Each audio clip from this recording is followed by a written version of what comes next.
कधी वाटतं का आपण कितीही विचार करून निर्णय घेतला तरी परिणाम उलटाच निघतो? जणू नशीबच म्हणतं अजून शिकायचं बाकी आहे, परत सुरुवात कर. खरं सांगायचं तर प्रत्येक चूक तुमची नसते. कधी कधी ग्रह खेळ दाखवतात. ते जेव्हा राहू मनावर बसतो तेव्हा गोंधळ वाढतो. मन एक सांगतं, डोकं दुसरंच बोलतं.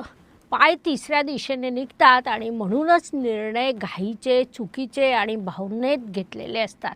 गुरुग्रह कमजोर झाला की जजमेंट ढासळते. चांगले लोक चुकीचे वाटतात, चुकीचे लोक चांगले दिसू लागतात आणि इथेच नुकसान सुरू होतं.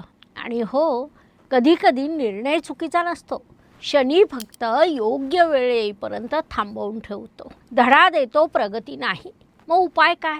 खूप सोपे. गुरुवारी ओम गुरुवे नमः, शनिवारी काळे तीळ दान आणि कोणताही मोठा निर्णय भावनेतून नाही, 24 तास शांत झाल्यावर घ्या. एक गोष्ट लक्षात ठेवा, चुकीचे निर्णय माणसाला तोडत नाही, ते त्याला अधिक सक्षम बनवतात. आणि जेव्हा ग्रहांची ऊर्जा साथ देते, हेच निर्णय पुढे तुमची सर्वात मोठी ताकद बनतात. राहू आणि गुरु असंतुलित असतील तर निर्णय चुकण्याची शक्यता वाढते. ही ऊर्जा संतुलित करण्यासाठी कॅट्स आय, महोगनी आणि सिट्रीन ब्रेसलेट अत्यंत लाभदायक मानले जातात.